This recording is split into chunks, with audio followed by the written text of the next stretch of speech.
What destroys you is sacrifice without progress. Imagine it's Friday night. You're sitting at home. You open Instagram and see a group of people you know go out together. Someone's at dinner, someone's at a party, someone's with his girlfriend. And for a second, you feel that familiar ache. But you tell yourself, it's fine. I'm building. I'm focusing. I'm working on myself. Then you look down at your phone and realize you've been scrolling for an hour and a half. That's the problem. You didn't go out, but you didn't build either. You gave up the night and still wasted it. And I think a lot of men have been living like this for years. I remember a specific Sunday a few years ago when I was still in university where I was kind of I've been doing this for a really long time where I'm supposed to be building, I'm sacrificing things so I can build for the future, but I'm not actually really building stuff.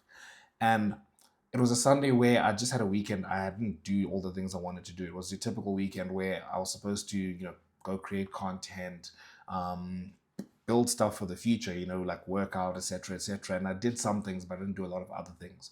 And I also didn't go out. I was just sitting at home, kind of just on my phone. I was watching like footy.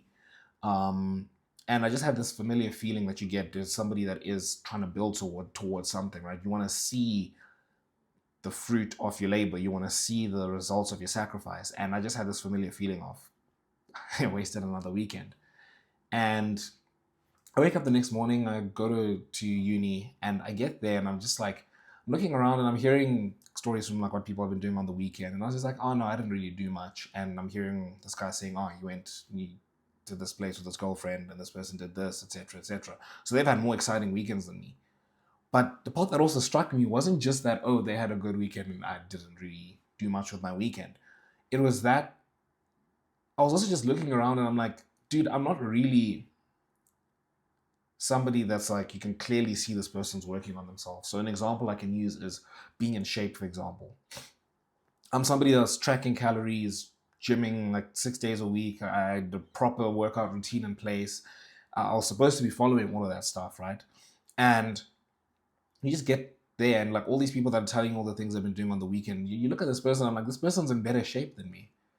And I was like, bruv, like this is, I don't know what this is, but I'm getting it from both sides. Like I'm not enjoying life the way other people are enjoying it now, which is supposed to be fine because I'm supposed to be building myself. But then I also look at the results I'm supposed to be getting from the work I've been doing, and I'm also not really doing well on that front either. And for me, it was just like, wow, this sucks, you know. And I think the next thing, maybe you find yourself in a similar position, and if you do, I'd like you to ask yourself, like, why are you doing this to yourself? You've created the worst possible trade. You don't get the fun now. In your youth, the world talks about, the 20s best time of your life, yada, yada, yada, right? But, we've rejected that, right? We said, no, I'm using this time to build so I can actually live a life worth living. I don't want to just live life, enjoy it for like 10 years and then kind of just trudge through the rest of life. I actually want to build something worth having for the rest of my life. Cool. But then you're also not doing the building. So you're chucking it away. You're chucking your time away that you should be using to build, but you're also not really getting much out of it in terms of enjoyment. So you're just screwing yourself from both sides. And I think the other point to realize as well is you're probably not alone because you chose focus. You're alone because you're stuck. And that's something that's very difficult to come to terms with, right? It's like, oh, I'm sitting here and take me for example on that Sunday evening, on that Monday morning as well when I went, I just saw everything everyone's been doing. I'm like, man, I did nothing this weekend. This weekend didn't go as planned, and I can't actually say, man, I deliberately planned to have the weekend I had. I deliberately planned to make it lonely so I can focus.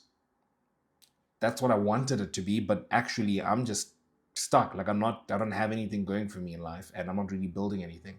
And it's an uncomfortable truth, but maybe you got to be honest with yourself. Like that's what's happening, and that's not a defeatist mindset to have. It's the first step to actually saying, man, I need to change things, because as long as you keep kind of deluding yourself into thinking, man, I'm alone because I'm choosing to focus, but then it's not true. You're just going to keep perpetuating the cycle. Whereas if you just sit down and look at things for what they are, you'd be like, man, what am I doing? Let me actually like focus here. Let me lock in. And I think this is where you need to ask yourself a difficult question. How long are you willing to keep paying for a life you're not actually living? Because if you were genuinely enjoying yourself, that would be one thing. If you were going out every weekend, traveling, dating, making memories, surrounded by people you love, then at least you could say, I chose this.